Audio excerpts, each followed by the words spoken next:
Bonjour et bienvenue dans Avez-vous choisi, le podcast du vendredi qui vous invite à tout choisir dans votre vie. Je suis Oriane Savouré-Lucas, sérielle choisisseuse de ma vie. Dans la vie, j'ai les pieds sur terre et la tête dans les étoiles et je vous propose d'explorer avec curiosité le vaste et intrigant territoire du choix. Je suis coach et j'accompagne les personnes essoufflées par un quotidien survolté à tout choisir pour se créer une vie sur mesure, à la fois épanouissante et impactante. Ce podcast, c'est l'occasion pour moi de partager réflexions, questionnements, lectures, ressources qui m'inspirent pour choisir ma vie. Régulièrement, je vous propose de faire la connaissance d'une personne que je trouve inspirante sur la question du choix et je partage avec vous une conversation que j'ai eue avec cette belle personne et son petit supplément d'âme. Une manière de poursuivre votre exploration du territoire du choix à travers la découverte d'un parcours singulier. Aujourd'hui, je vous propose une conversation avec Alexandra Huguetto, que j'ai rencontrée en fin d'année dernière à l'occasion de la sortie de son premier livre, Chloé Desloups, aux éditions Robert Laffont.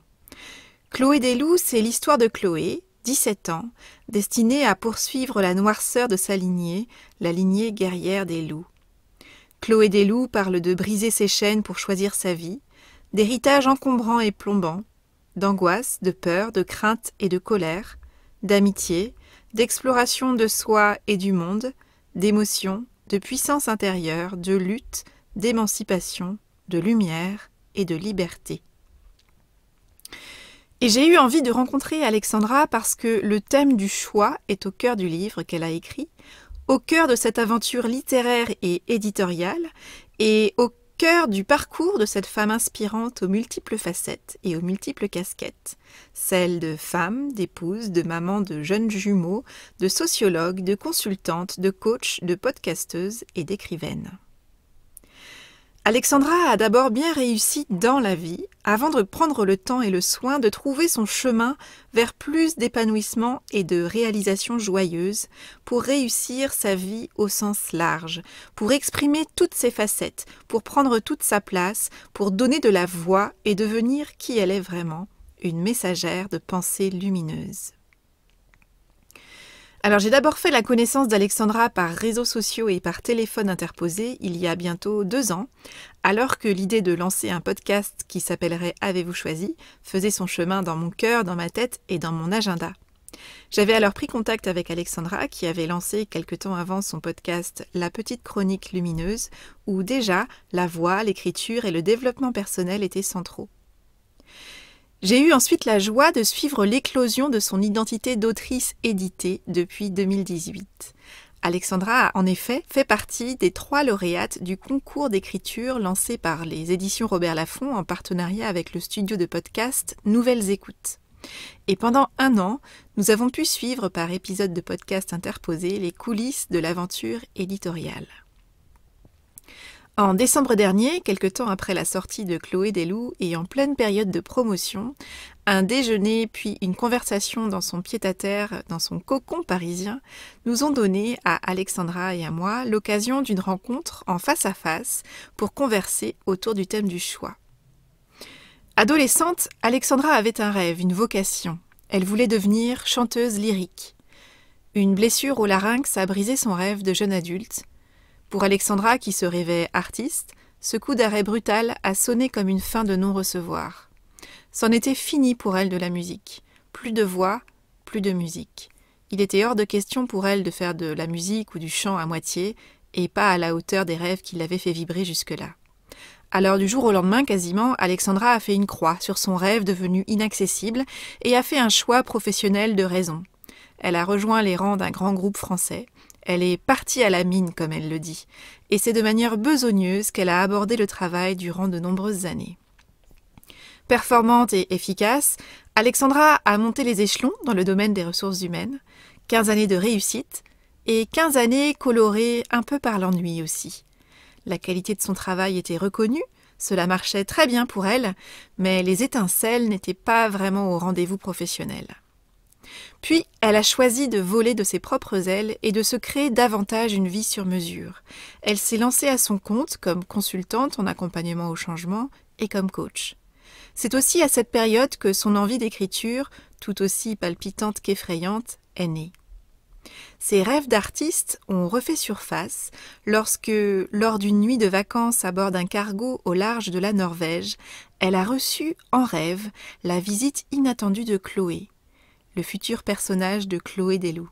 Alexandra dit avoir été choisie par Chloé et que ce personnage lui a offert une belle occasion de renouer avec son identité d'artiste. Occasion qu'elle a choisi de saisir et d'investir de plus en plus. Le processus d'écriture puis l'aventure éditoriale qu'a vécue Alexandra lui ont offert un espace pour oser exprimer crescendo son identité d'artiste, longtemps restée dans l'ombre et derrière le rideau. À travers son livre, Alexandra a à cœur de partager ses leçons de vie et espère permettre à quelques personnes de gagner du temps dans leur propre cheminement. Alexandra tient à dire et répéter que la souffrance n'est pas une étape incontournable, n'est pas un passage obligé avant l'épanouissement de soi et qu'il est essentiel de prendre au sérieux et d'oser honorer sans attendre ses envies, ses passions pour trouver son chemin. Au cours de notre conversation, Alexandra et moi avons parlé, entre autres, de processus d'écriture et d'aventure éditoriale et de la place essentielle du choix dans ces deux temps littéraires. De révélation, d'audace, d'autorisation et de ténacité.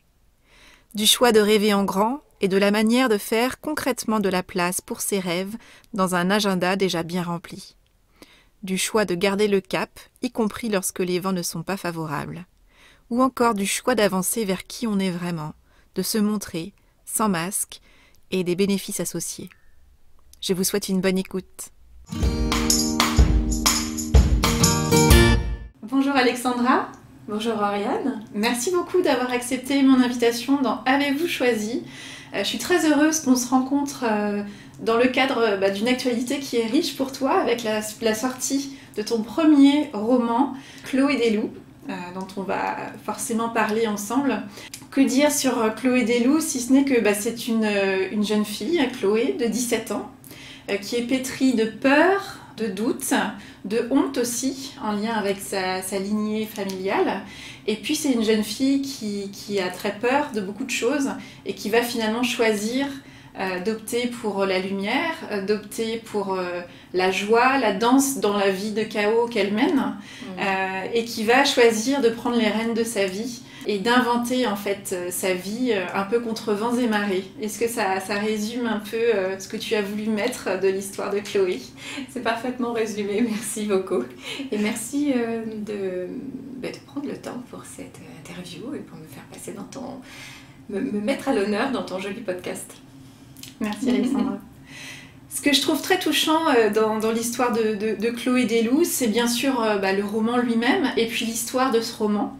L'histoire de cette jeune Chloé, et ce qui m'a tout de suite interpellée quand j'ai un petit peu lu et écouté ce que tu disais de cette aventure d'écriture, et cette aventure éditoriale, on va aussi en parler, c'est que tout a commencé par le fait que c'est Chloé qui t'a choisi. Donc c'est déjà une histoire de choix dès le démarrage en fait de cette aventure. Est-ce que tu peux nous dire comment a démarré justement ce choix de Chloé de te choisir toi ? Ah oui, ça c'est une conviction profonde de ma part d'avoir été choisie par ce personnage qui a souhaité que je raconte son histoire. Et je le vis comme un cadeau magnifique de sa part. D'ailleurs, je l'ai tellement vécu comme un cadeau qu'au début, ça m'a un peu impressionnée et que j'ai eu du mal à me lancer dans l'écriture parce que j'avais peur de ne pas être à la hauteur de ce personnage et de son histoire. Alors comment ça s'est passé ? C'était tout à fait inattendu. Nous avions des jumeaux d'1 an. C'était la première fois avec mon mari qu'on s'accordait une semaine entière de vacances. On était éreintés. Parce qu'en plus, juste comme ça, au passage, j'avais quand même créé mon activité de freelance. Donc voilà, on était en pleine tornade et on avait besoin d'une semaine au calme avec rien. On avait choisi pour ça de partir sur un bateau cargo qui allait remonter tous les fjords norvégiens jusqu'au Cap Nord. Et on s'est dit, là c'est cool, on va regarder la neige. Et puis c'est tout. Et une nuit, à 2h, j'ai ouvert les yeux parce que je ne sais pas si j'avais commencé à rêver ou si c'est venu les yeux ouverts, je ne sais plus. Mais est arrivé le personnage, son prénom, Chloé, c'était clair, hein, elle avait 17 ans, elle s'appelait Chloé. Elle avait un rapport difficile avec son père qui voulait lui transmettre et lui faire porter des choses dont elle ne voulait pas. Il y avait ce monde imaginaire avec les plateformes en suspension dans le vide, des passerelles qui permettaient de faire passer des jolies choses, mais aussi des choses pas belles qui se jouaient entre elle et son père. Bref, tout était là. Et je me suis assise dans mon lit en me disant, mais... d'abord, je pensais que c'était un film. C'était tellement clair et visuel dans ma tête. Et ça m'a traversé l'esprit de me dire, tiens, je vais écrire un scénario. J'avais fait, il y a longtemps, une petite formation de scénariste quand j'avais une vingtaine d'années. J'avais oublié le truc, mais cette nuit-là, je me suis dit, c'est vrai, j'ai fait cette formation, je pourrais retrouver mes papiers, mes documents pour voir comment on écrit un scénario. Je pourrais écrire un scénario et ça serait un film. Et puis... je me suis dit, non, l'entreprise est trop folle. Bon, déjà, si c'est un livre, ça serait déjà pas si mal. Et de fait, j'ai opté pour le bouquin. Et à partir de là, j'ai embêté tout le monde. Parce que j'avais concrètement même pas de stylo, même pas de feuille, rien. Mais t'étais vraiment partie pour regarder la neige, donc concrètement. C'est ça. Mais c'est ça, donc quand même, le capitaine m'a donné quelques feuilles simples avec un stylo. À la première escale, en fait, j'ai trouvé... au fond d'un fjord, d'une papeterie, pour m'acheter un joli cahier, et j'ai commencé à écrire. Voilà comment cette belle histoire a commencé. Et puis il y a eu un second choix, justement, il y a eu ce choix donc, de Chloé, hein, de t'élire toi, Alexandra, comme étant son porte-drapeau et son porte-plume aussi, pour coucher sur papier les mots qu'elle te dictait quelque part, en tout cas qu'elle t'invitait à considérer. Tu as fait le choix en fait d'honorer ce projet aussi, de lui accorder de la valeur et puis d'imaginer comment tu pouvais le décliner concrètement sous la forme d'un livre. Dans quelle mesure ça a été un choix facile ou difficile d'honorer justement ce projet-là, d'y aller vraiment à fond? Je dirais que ça a été en même temps extrêmement jubilatoire parce que j'avais vraiment besoin de réinvestir cette identité d'artiste qui sommeillait en moi. J'avais été chanteuse dans une autre vie, ça n'avait pas pu se poursuivre, donc j'avais un besoin fou de réinvestir cette identité artistique. Donc tout ça du coup m'a mis dans un état de jubilation vraiment intense. Et dans le même temps, il y avait deux choses difficiles. La première chose, c'est de trouver du temps. J'avais quand même des jumeaux qui avaient 1 an. Je venais de créer mon activité de freelance. C'était assez compliqué de trouver du temps pour écrire. Surtout que j'ai tout de suite bossé, mon activité a très bien marché dès le début. Donc j'avais pas beaucoup de temps. Donc la difficulté a été le temps. Et seconde difficulté, surmonter mes peurs. J'ai mis longtemps à me sentir à la hauteur de l'histoire et à la hauteur de l'écriture d'une fiction. Je pense que je me serais sentie plus à l'aise pour écrire autre chose. Donc j'ai commencé par faire un détour où j'ai écrit un bouquin plus ou moins autobiographique.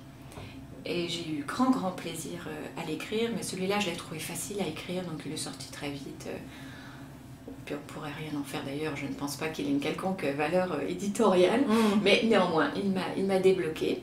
Ça t'a permis de mettre le pied à l'étrier et de te dire bon, visiblement je sais écrire, je sais produire quelque chose, maintenant je m'attelle à ce qui me trotte dans la tête depuis quelque temps.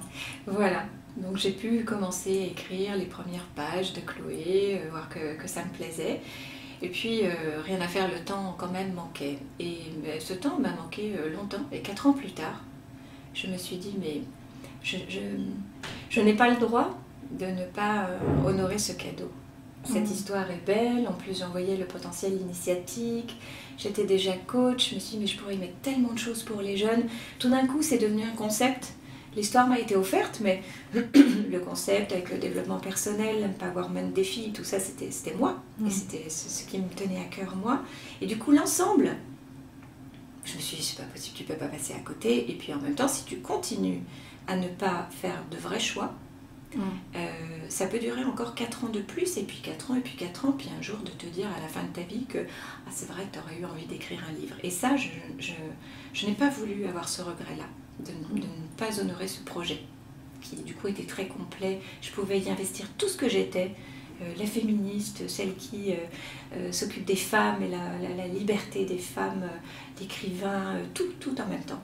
Donc là, j'ai dû faire des choix sur le temps. Alors justement, concrètement, parce que je trouve ça très intéressant de souligner combien, oui, il y avait ce rêve, il y avait cette vision qui était très claire, et combien c'est important quand on a ces rêves-là et qu'on y tient, qu'ils ont du sens pour nous, de concrètement leur faire de la place dans notre vie telle qu'elle est aujourd'hui, et de ne pas attendre que tout soit parfaitement organisé et ordonné, que les enfants aient le bon âge, que le temps soit enfin là, alors que concrètement le temps on l'a jamais. Donc ce que je trouve vraiment intéressant dans ce projet-là, c'est que tu avais à la fois pris la mesure de l'ampleur du projet, et que, voilà, passer ces années à laisser maturer le projet de manière très intériorisée, même s'il y avait déjà des bribes d'écriture qui avaient été amorcées, tu t'es dit, bon bah maintenant, en fait, soit j'honore ce projet, soit j'imagine, tu ne l'as pas dit, mais soit je décide, je choisis de ne pas l'honorer, et du coup je passe à autre chose. Mais là, je sens que vraiment tu as eu à cœur de traduire ce rêve, cette vision, en plan d'action très concrète, et qui nécessitait du coup des ajustements très quotidiens et très matériels en fait, dans une organisation qui était déjà très rythmée, j'imagine, et très organisée. Donc concrètement, qu'est-ce que tu as mis en œuvre? Qu'est-ce que tu as choisi de modifier, de retirer pour faire de la place à ce projet-là? C'est vrai que finalement les actes posés ont été extrêmement pragmatiques, parce que autant tout le concept, tout ça, c'était identitaire, artistique, et puis fou, et puis beau, et tout en même temps, autant lui donner les conditions de possibilité d'exister, ça a été absolument logistique et pragmatique. Donc j'ai commencé par regarder quand je pourrais écrire, et j'ai vu que j'avais la portion congrue. Mes enfants avaient 4 ans, c'était assez impensable d'imaginer écrire le week-end avec 2 enfants de 4 ans à la maison, un mari fatigué par sa semaine de travail, moi-même fatiguée par ma semaine de travail. Bon, j'ai vu que je ne pourrais pas travailler le soir non plus, parce qu'après ma journée de boulot, plus la journée qui continue ou qui commence, on ne sait plus, avec les enfants en bas âge, je n'écrirais pas le soir parce que j'étais fatiguée. Et à l'époque, les enfants étaient trop petits pour que j'aie le jus pour me lever à 4 h du matin, ce que j'ai fait l'année dernière par exemple. Mais ils étaient plus grands, c'était plus facile. Donc j'ai vu que finalement, le seul temps sur lequel je pouvais mordre, c'était mon temps de travail. Voilà, pragmatique. Là, j'ai du temps où je peux être chez moi toute seule. Donc j'ai fait un business plan. Donc jusque-là, j'avais fait un business plan pour ma boîte en disant bah voilà combien je chiffre, combien ça coûte, c'est quoi les charges, et voilà comment j'arrive à maintenir un équilibre qui me satisfait pour ma boîte. Et je me suis dit non, mais en fait il n'est pas là le deal du tout. Le deal, c'est quoi le business plan qui fait que ça passe pour payer l'appart et puis la bouffe. Et ça t'as défini ton seuil en fait, ton seuil de salaire, et au-dessous duquel ça passait pas, et du coup tu serais angoissée et que ça allait pas être serein pour toi de travailler sur ce projet et d'honorer ce projet-là, mais au-dessus duquel finalement tu étais dans du bonus, et que réduire cette activité-là d'autant, c'était aussi libérer du temps et de l'énergie pour un projet que tu avais envie d'honorer. C'est ça. Donc de fait, j'avais renié sur tout ce que je pouvais renier, et là pour le coup, du coup, on était en phase avec mon mari sur le fait que je me donnais les moyens de pouvoir honorer ce projet, ce qui supposait que pendant 2 ou 3 ans, on ferait moins de trucs, mais du coup, je me suis mise à minima. Et le minima a fait que j'ai quand même cédé à des partenaires presque 30% de ma clientèle. Et je me suis dit, ok, ça passe ric-rac, mais là, ça passe. Donc là, ça a été un vrai choix structurant et aussi un choix de vie. Donc et c'était aussi ça démontrait toute la valeur que tu accordais aussi à ce projet-là, et cette ambition que tu posais aussi dans tes actes, d'honorer ce projet, de te donner vraiment tous les moyens d'aller au bout. Et oui. Et là, effectivement, j'ai récupéré du coup du temps en journée. qu'au début je ne savais pas trop bien occuper d'ailleurs, parce que je me suis beaucoup débattue avec mes peurs. Après, une fois que la question du temps s'est résolue, est arrivée la question du doute. En suis-je capable? Écrivain, non mais n'importe quoi, mais qu'est-ce que c'est que ça, Alex? Tu n'y arriveras jamais au bout du truc. Bref, donc après j'ai lutté contre mes dragons. Donc on ne peut pas dire que mes premiers mois étaient extrêmement productifs, mais c'est pas grave. Enfin, en tout cas, je me suis mise en chemin et du coup j'avais du temps. Donc tu as levé ce frein qui était autour du temps, qui est souvent le premier frein qu'on identifie et qu'on avance aussi comme prétexte ou comme excuse. Oui. J'ai pas assez de temps, je ferai ça plus tard quand j'aurai du temps. Toi, tu avais créé toutes ces conditions-là pour avoir enfin du temps. Et ça a été au prix de nombreux efforts, y compris financiers. Et une fois que tu avais ce temps-là, finalement, il y avait une deuxième couche. Finalement, ça a été là vraiment de faire face à toi-même, en fait, et face à ce projet et cette identité d'écrivaine et d'autrice que tu avais envie d'incarner. Concrètement, voilà, je choisis de l'incarner comment, finalement, c'est ça aussi. Oui, après, ça a été d'autres choix. Le choix d'oser. Finalement, c'est un autre choix qui s'est joué. Une fois que la question financière était réglée, et qui n'était pas dans la plus grande sérénité quand même, parce que j'étais freelance, on m'avait beaucoup dit « faut pas céder des clients, faut pas dire non à des clients ». Enfin, on ne peut pas dire que ce choix était serein, mais par contre c'était une décision ferme. Mais il n'était pas serein, parce que j'étais pas sûre que ce soit serein financièrement longtemps. Écoute, c'est pas grave, à un moment il faut le faire. Et puis j'ai eu la chance d'être soutenue par mon chéri qui m'a dit ok, allez vas-y, faut le faire, faut le tenter, faut le faire, c'est super. Bon, une fois ça levé, malheureusement, il y avait le doute derrière. Et là, ça a été le choix d'oser, le choix de me dire je peux, j'ai le droit, je m'autorise j'ai le droit à cette carrière artistique, pourquoi pas, qui se représente à moi sous une autre forme. Allez, on y va. Donc là, j'ai beaucoup travaillé sur mes peurs, sur mes croyances limitantes. Est-ce que tu te souviens d'un déclic ou d'un moment qui a été pour toi assez fondateur justement dans cette audace et dans cette autorisation que tu t'es offerte à toi-même d'incarner complètement finalement cet habit de l'autrice que tu avais envie d'être? Oui, je me souviens de 3 moments importants. Il y a eu un premier moment où, dans un séminaire de développement personnel, j'ai déclaré officiellement que j'étais écrivain et que j'écrivais un roman. Donc ça a été un moment très fondateur pour moi, parce qu'en plus je l'ai fait devant les autres. Et ce projet est sorti du bois. Jusqu'alors, il n'était pas sorti du strict petit cercle de mon mari et moi. Donc là, je m'ouvrais aux autres. Donc ça a été un moment marquant pour moi. Le second shift a été justement que j'ai rencontré donc des gens dans le cadre de ce séminaire de dev perso, et je leur ai proposé de faire partie de mon comité de lecture.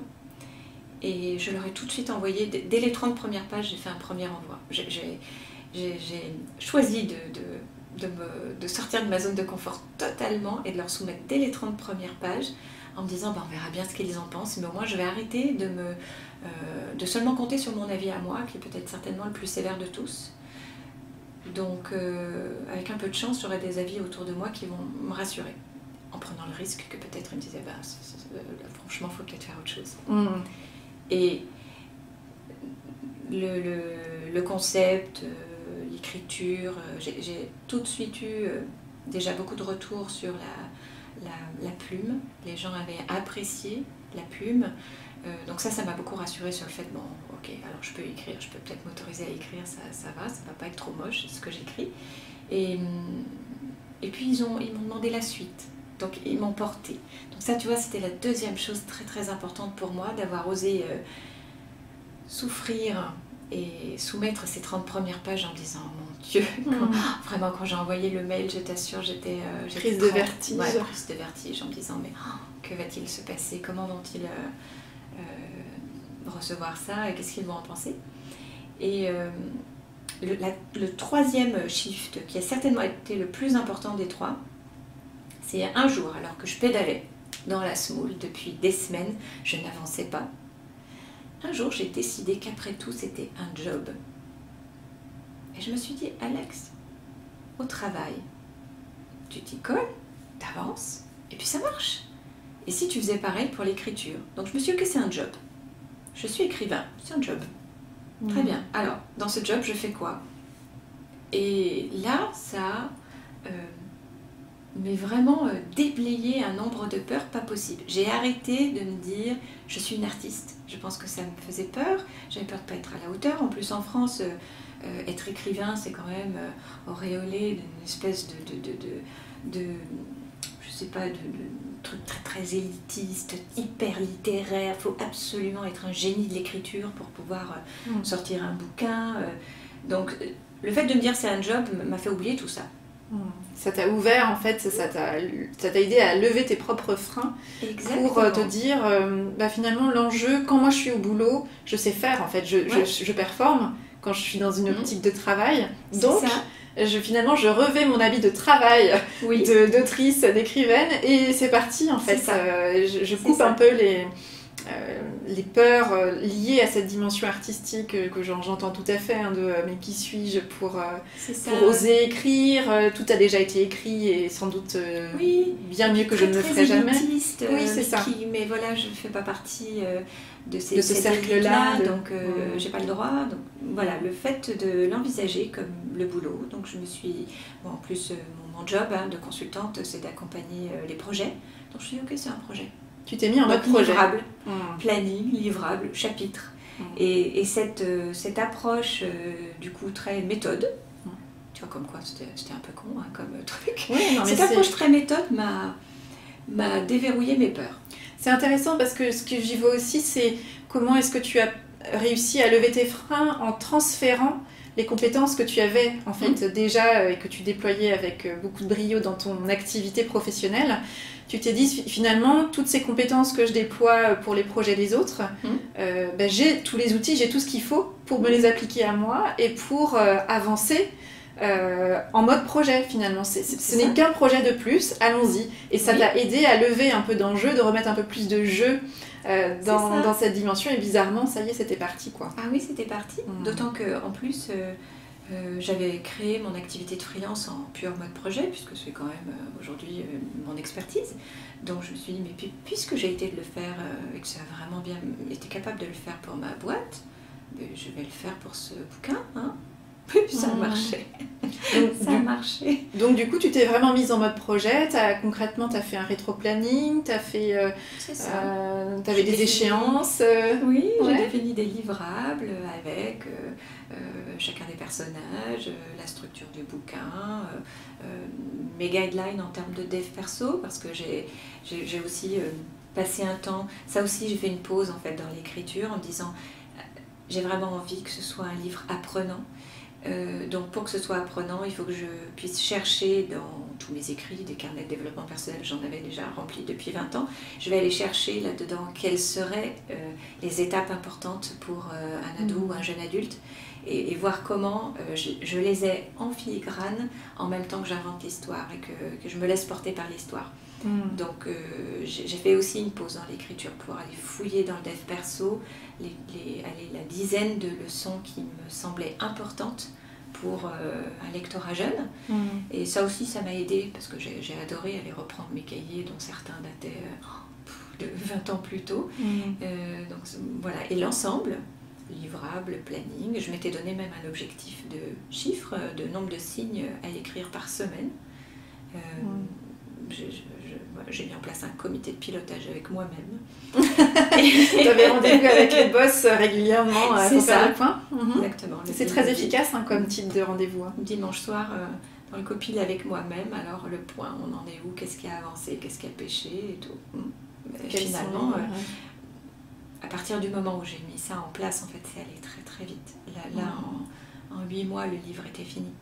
Là où il avait fallu des années et des années pour faire mûrir à la fois l'organisation, pour créer l'espace d'écrire ce livre, lever les freins qui étaient là et qui étaient bien chevillés et qu'il a fallu déverrouiller petit à petit. Mais une fois que tu avais trouvé ton modus operandi, en fait, c'était parti, quoi. Oui, d'autant que ce qui est de très très magique dans le processus d'écriture, c'est que plus on écrit, plus une certaine, acuité inspirationnelle s'installe, et plus on écrit encore, et plus on a encore envie d'écrire. Donc le tenir aussi ce fil de l'inspiration, ce fil du flow, ça m'a permis aussi d'aller beaucoup plus vite. J'écrivais de manière trop hachée auparavant. Quand j'ai commencé, grâce à mon copil tout bête, à me donner des objectifs et à les tenir, du coup ça m'a obligée à écrire vraiment très régulièrement, quotidiennement. Et alors à partir de ce moment-là, en fait, l'inspiration derrière, elle pousse. T'es beaucoup portée par l'inspiration. Je me posais moins de questions sur l'écriture. C'est ça. Finalement, tu t'es plus concentré au bout d'un moment sur les conditions à réunir pour te permettre l'écriture, plutôt que sur le mais qu'est-ce que je vais sortir comme mot finalement. Absolument. Hein, je pense que c'est ce que j'entends, tu as lâché l'enjeu autour de la qualité des mots qui allaient sortir et tu t'es plutôt concentré sur quelles conditions je peux créer pour permettre en fait cette récurrence de l'écriture qui... au bout d'un moment, on va faire surgir des choses parce que je sais écrire.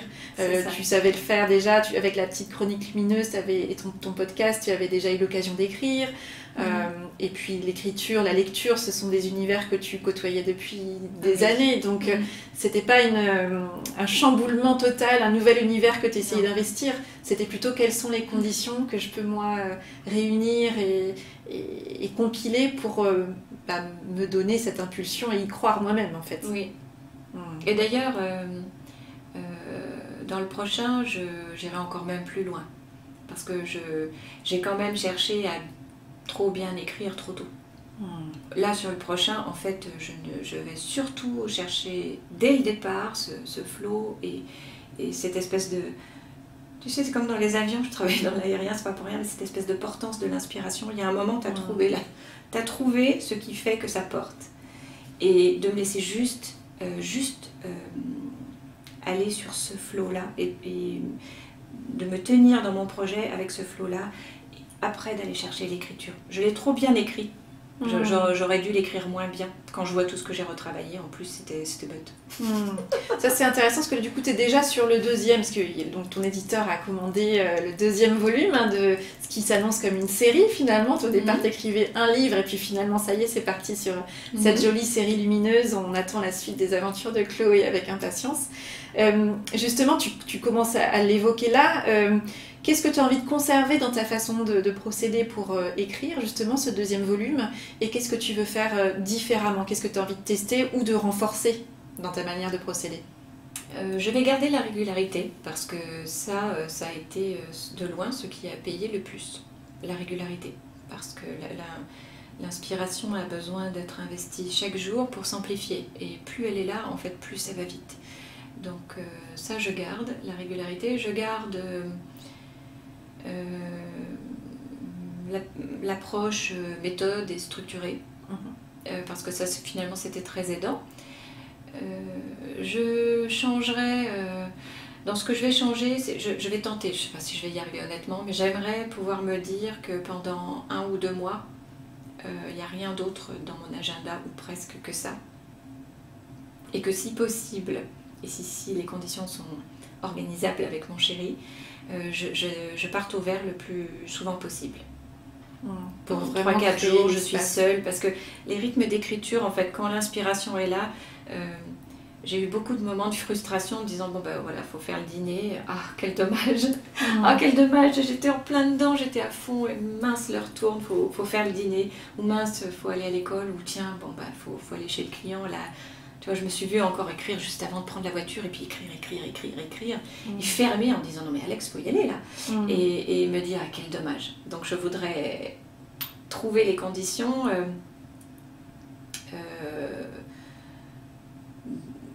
pour ne pas avoir à me poser cette question de je m'arrête. De la logistique, on va dire, de du la quotidien. logistique et puis d'une vie réglée par un rythme familial et un rythme de couple aussi. Tu vois, si j'ai envie de bosser de 21h à 4h, bah, que je le fasse, quoi. Puis je dormirai la journée. Et donc parfois c'est comme ça que ça se joue. Donc ça j'aimerais bien. J'ai entendu une autrice, Maud Ankawa, qui disait que pour le second, en fait, pendant 3 mois, elle est partie toutes les semaines. Et elle s'est sortie de son rythme familial. Elle revenait le week-end, mais elle partait la semaine entière. Et je me suis dit, waouh, ça c'est bien. Parce que de fait, elle a suivi son inspiration et pas le rythme de la vie de famille. Et ça, c'est une phase que tu imagines au démarrage de l'écriture ou sur des temps réguliers au cours de l'écriture?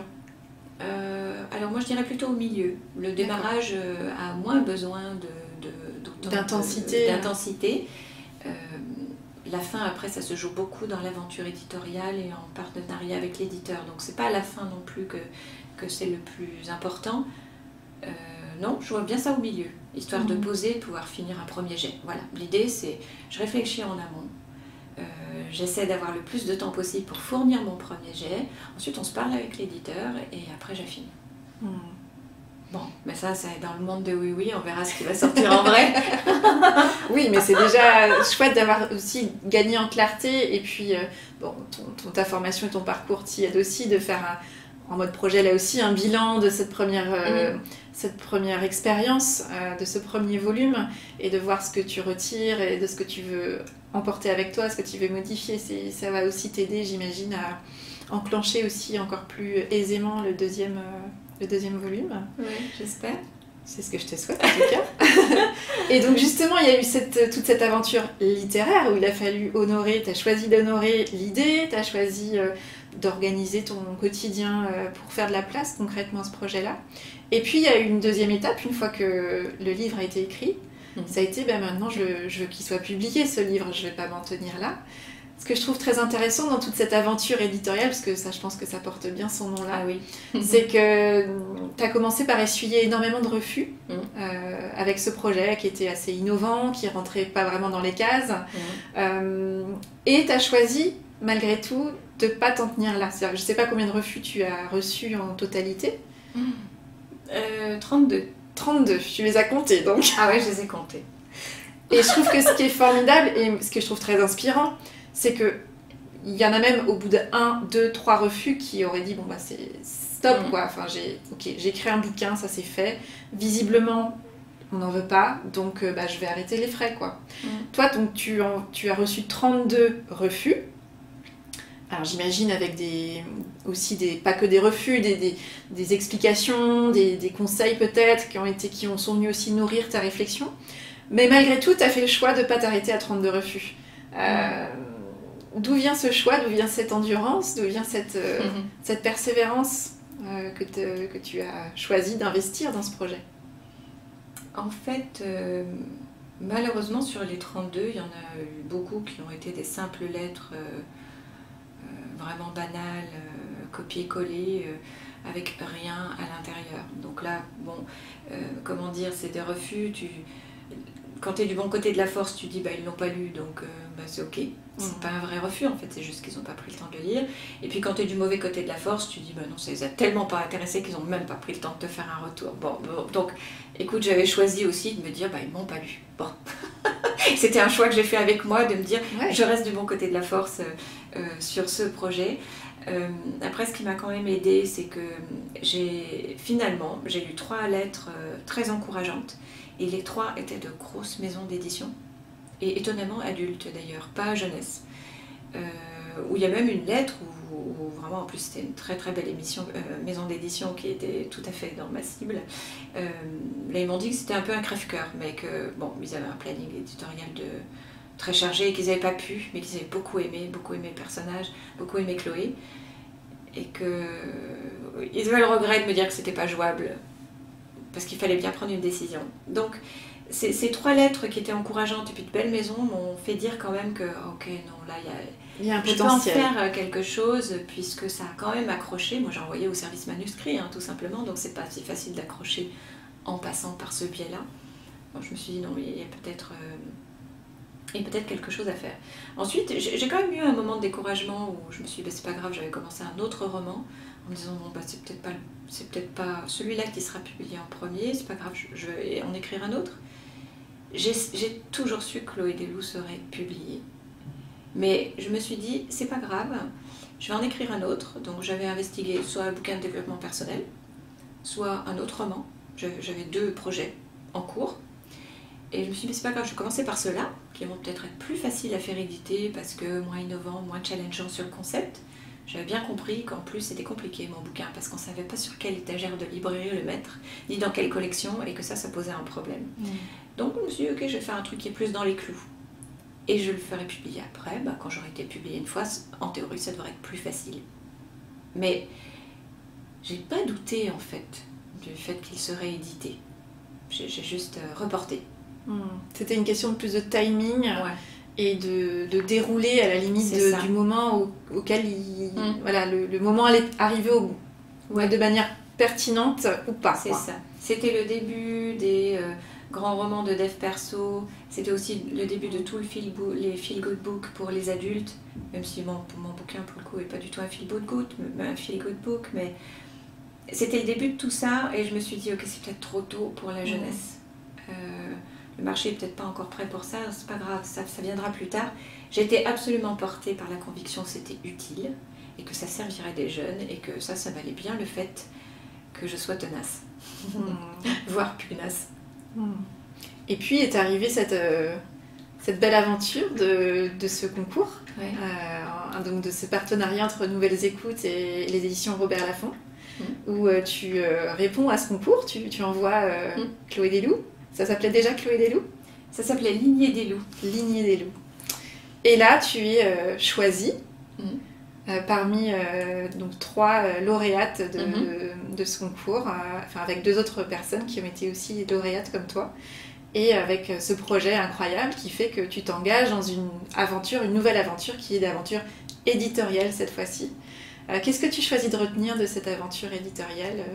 Tu as découvert un nouveau monde là. Alors dans ce que je choisis de retenir, il y a déjà l'opportunité. En fait, finalement, ce qui m'a amenée à ce concours, c'est mon podcast. Devenant podcasteuse, écoutant des podcasts, j'écoute La Poudre, un jour, donc un podcast de Nouvelles Écoutes, podcast féministe de Nouvelles Écoutes, et un jour, Lorraine Bastide fait une annonce en disant que voilà, il y a un concours primo Nouvelles Écoutes. Et ce qui m'a fait tilt, c'est envoyer un fichier audio. Et il fallait postuler avec un fichier audio. C'est idiot, mais c'est ça qui a fait tilt. Et je me suis dit, waouh, moi j'ai mon manuscrit, il est tout prêt. J'avais commencé à le retravailler en me disant, ok, je peux rajouter un personnage. En plus, ça a toujours été une série. Dès le début, ça a été une série. D'accord. Et j'avais déjà commencé à le retravailler en me disant, bon, c'est peut-être un peu présomptueux d'espérer faire éditer une série, t'es connue de personne.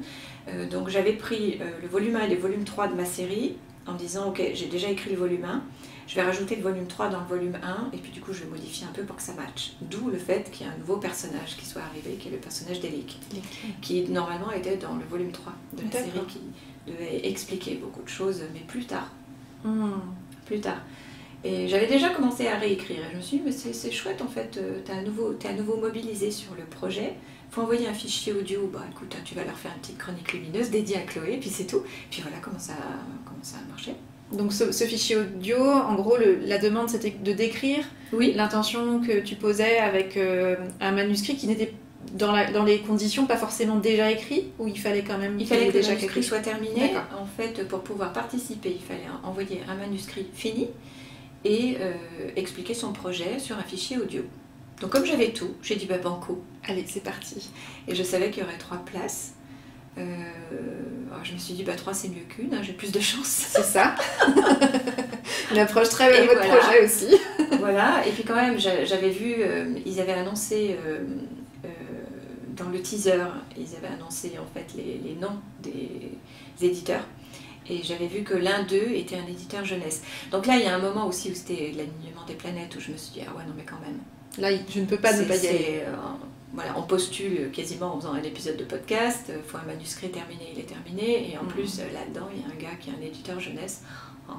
Oui, voilà, je retiens le côté un peu improbable de l'affaire. Et puis, quelque part, cette impression que toutes les pièces de puzzle font clic, et que là, ça a du sens. Là, maintenant, ça y est, le fameux moment pertinent et juste est arrivé. Oui, tout à fait. Et après, ce que je retiens de l'aventure éditoriale, c'est vraiment la rencontre avec mon éditeur. Ça a été vraiment... c'est formidable de travailler avec lui. J'ai beaucoup aimé. C'est quelqu'un qui, du coup, ne rentre pas dans le détail, n'embête pas sur le texte. Il n'est pas là-dessus. Bon, il est directeur éditorial aussi, donc il n'a pas le temps. Mais bon, ça, du coup, c'était chouette. Il était vraiment sur la vision. Il était en phase. Il a compris ma vision totalement. Et il a même vu plus loin, et lui il m'a poussé en me disant vas-y, lâche les chevaux, plus. Il m'a poussé à aller plus loin, il m'a donné des idées de lecture en me disant tiens, tu pourrais lire ça. Et puis regarde s'il n'y a pas des choses qui résonnent, puis tu pourrais lire ça. Donc une fois que j'ai arrêté d'être impressionnée par ce qu'il me disait de lire, parce que c'était des choses auxquelles jamais de la vie j'aurais osé me comparer, n'empêche qu'en les lisant, je me suis dit ah ça je peux peut-être capter un chemin, une idée, et donc du coup ces instructions de lecture ont été hyper aidantes et m'ont aidé à aller super loin. Et il n'a pas eu peur que ce soit un ovni.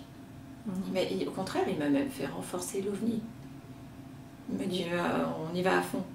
Mais quand de nouvelles idées ont émergé en moi, comme le poème épique qui n'était pas du tout prévu au départ, et à chaque fois je dis oui, mais alors c'est encore pire un ovni avec ce poème épique, il m'a dit vas-y.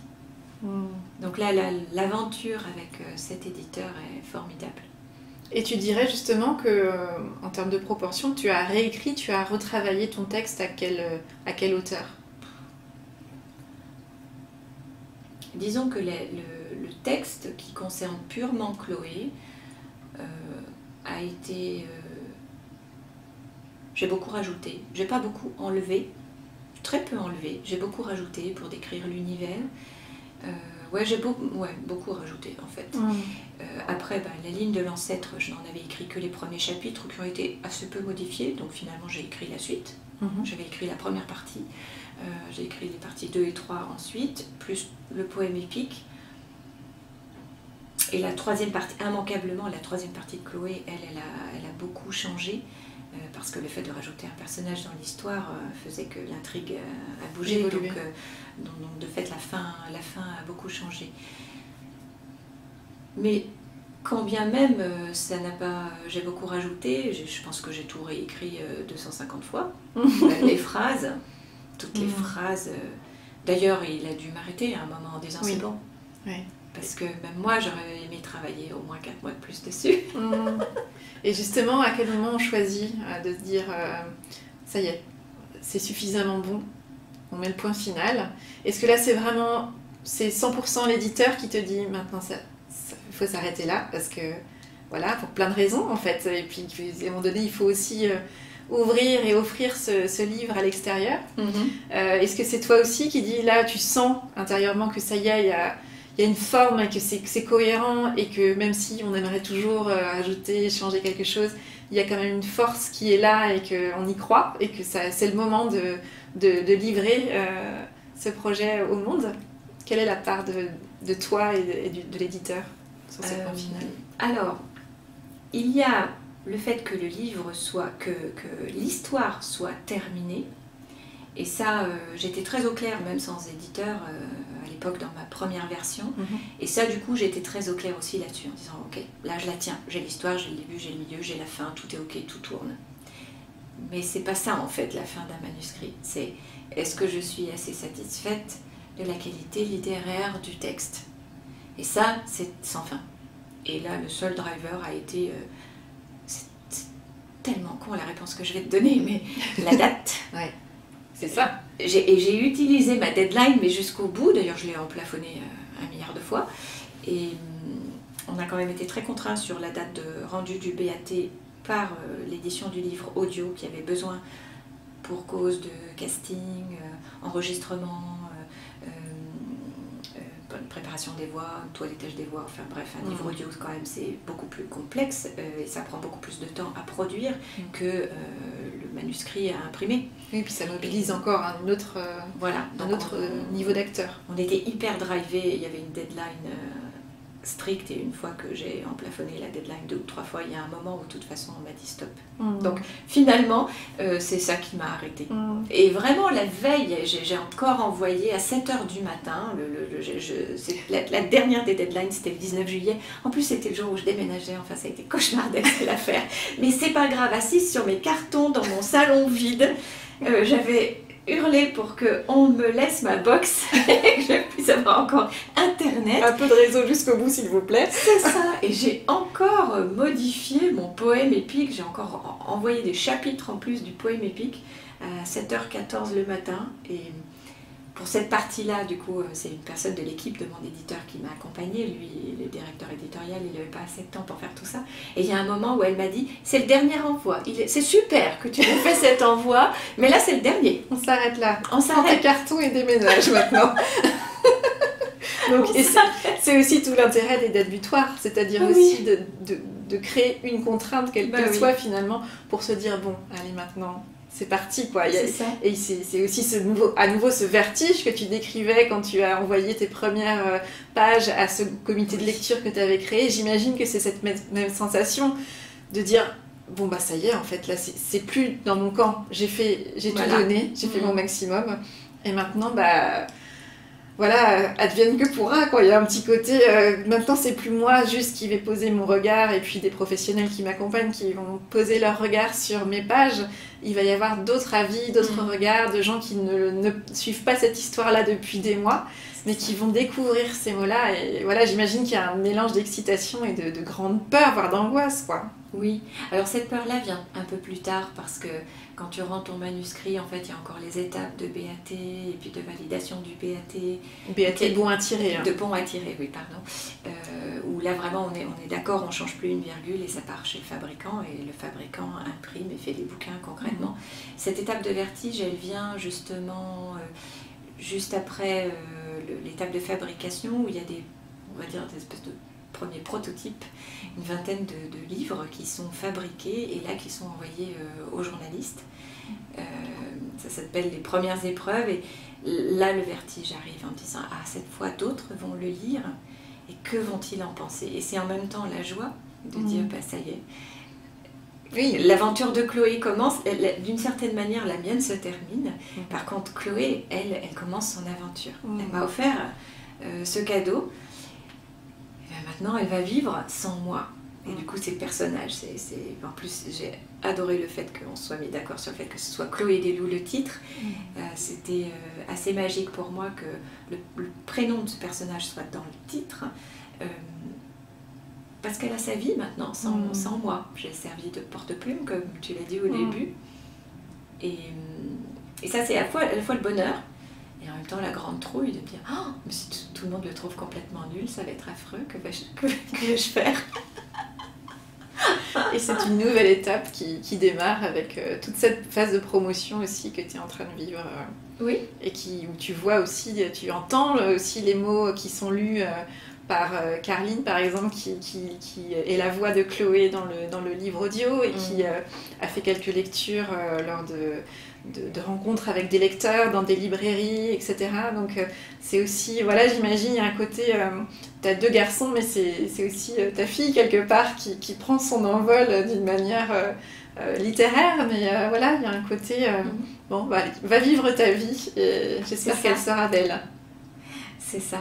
Et au final, la comparaison avec le fait d'être maman, elle marche bien parce qu'en même temps j'ai peur pour elle et en même temps je suis très heureuse et je la pousse d'un côté très fort et je m'abstiens parfois de la pousser en disant mais non mais bon allez, il faut qu'elle vive sa vie. Voilà, et puis après les premières critiques géniales arrivent et puis les premières critiques moins géniales et bon c'est le métier qui rentre. Hein. C'est ça, on apprend à tracer son chemin au milieu de tous ces avis-là. Mon éditeur m'a dit prépare-toi aux montagnes russes, les grands moments de joie et les grands moments d'inquiétude. Il me dit prépare-toi aux montagnes russes et regarde le paysage. C'est joli. Le paysage est toujours joli, profites-en. C'est ça. Donc quand je sens l'inquiétude arriver, je me dis non, Glenn m'a demandé de regarder le paysage. Ok, je regarde le paysage et je me laisse faire. Dans le livre, Chloé écrit « J'ai bien fait de choisir de ne plus me cacher. Être authentique, ça paie. » Quand j'ai lu cette phrase-là, j'ai trouvé très très belle parce que ça dit aussi beaucoup de choses, aussi des leçons qu'on apprend et que je pense que tu as eu à cœur de traduire dans ton livre. Et en lisant cette phrase, j'ai aussi eu le sentiment que c'était une phrase qui décrivait très bien ton parcours et en quoi tu allais de plus en plus vers qui tu es et ce qui te tient à cœur vraiment. Est-ce que C'est quelque chose qui résonne pour toi? Ah oui, merci. Merci. Déjà, je vais commencer par là. Merci Oriane d'avoir noté ça. Je n'avais pas, c'était pas du tout conscient, mais néanmoins extrêmement. Ça vibre très bien. Avec l'écriture, je suis enfin celle que je suis rassemblée.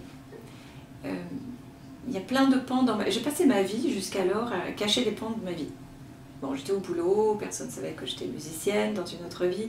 Quand j'étais musicienne, personne ne savait qu'à côté, je faisais quand même des études et que j'avais un job et que ça marchait bien. Et puis quand j'étais consultante, personne ne savait que j'écrivais. Enfin, j'ai passé mon temps à occulter des parties de moi, du coup, et à afficher des parties qui étaient conformes à l'environnement que j'avais autour de moi. Et avec l'écriture, c'est la première fois, et surtout avec la sortie de ce livre, finalement que j'ose me montrer. Voilà, mon profil LinkedIn aujourd'hui, j'ai affiché Chloé Desloups dans mon bandeau.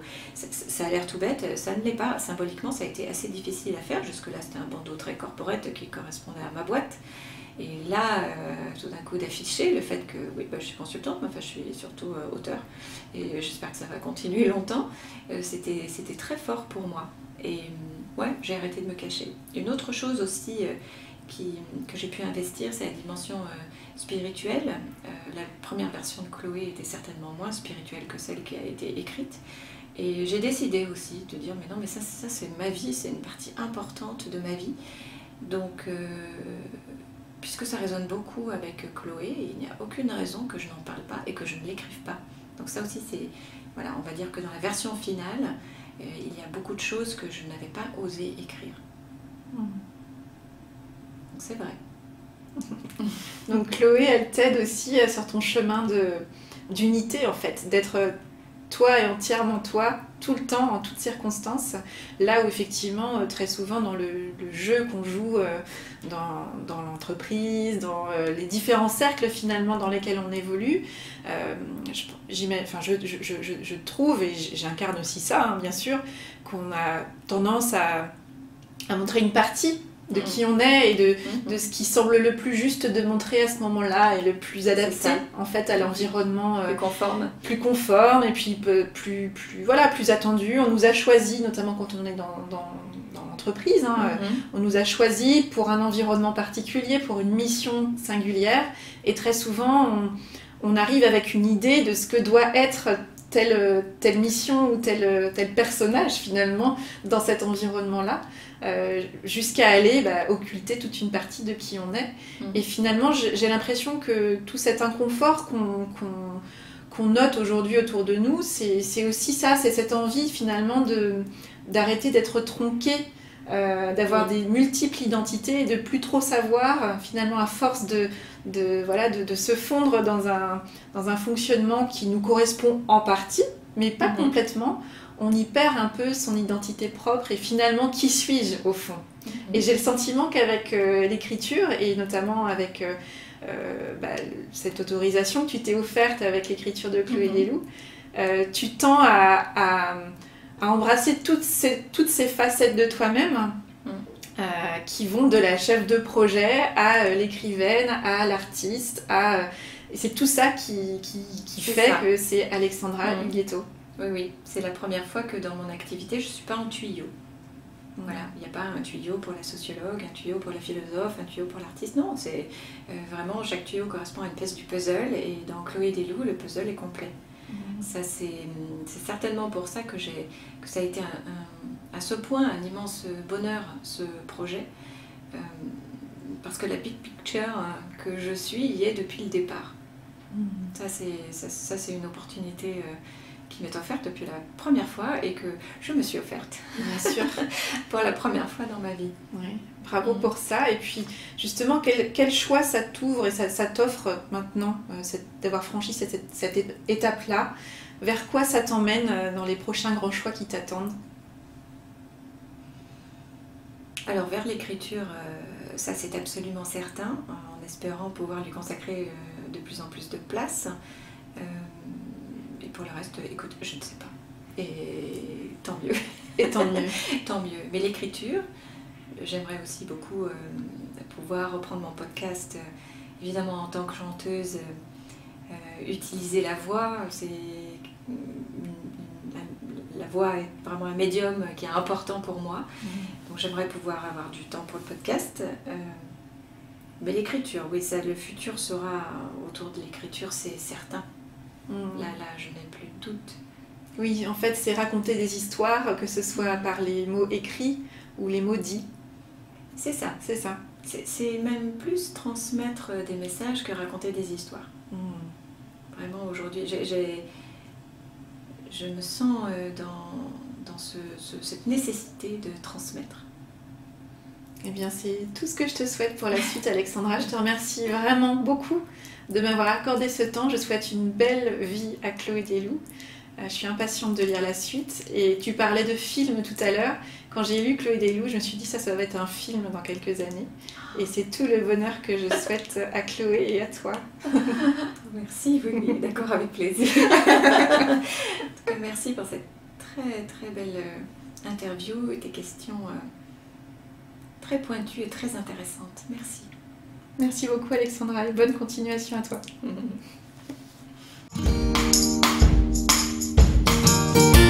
Un grand merci à Alexandra pour sa confiance, son accueil, son authenticité et ses partages. Merci à Chloé de nous avoir offert une occasion en or de nous rencontrer et de nous connecter en personne avec Alexandra. Je souhaite à Alexandra de continuer à déployer ses ailes d'artiste et de poursuivre son travail de messagère pour dire l'importance d'une vie choisie, sans masque et sans attendre.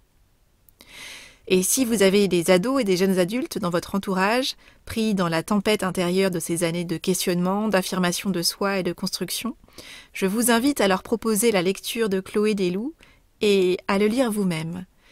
Ce livre, qui mobilise l'imaginaire tout en étant très pragmatique, propose des clés aux adultes qui peuvent accompagner à dépasser ce que les ados traversent, ce qui bouge pour eux. Je souhaite bonne route à Chloé et à Alexandra. Je me réjouis de découvrir bientôt la suite de cette série lumineuse. Et vous, que vous a inspiré cette conversation ? Je vous invite à identifier l'idée, la phrase ou le mot que vous choisissez d'en retenir. Avec quoi de nouveau repartez-vous de cette conversation ? Quel est le petit pas que vous pouvez planifier dans les prochains jours pour mettre en œuvre dans votre quotidien ce qui vous a inspiré ? Si vous voulez en savoir plus sur Alexandra Huguetto et son actualité, alors direction son site alexandrahuguetto.com. Voilà, c'est tout pour aujourd'hui. Vous retrouverez cet épisode sur le site oriansavoureluca.com. Si vous aimez ce podcast, je vous invite à le partager auprès de celles et ceux qui vous sont chers et que l'idée de tout choisir dans leur vie pourrait réjouir. Merci également de laisser votre avis enthousiaste sur la page Facebook, sur le site ou encore une constellation de 5 étoiles sur votre plateforme de podcast préférée. Vous contribuerez ainsi à soutenir ce projet de façon bienveillante et efficace. Je vous souhaite une belle semaine et je vous donne rendez-vous la semaine prochaine pour un nouvel épisode. Et d'ici là, et si vous choisissiez tout ?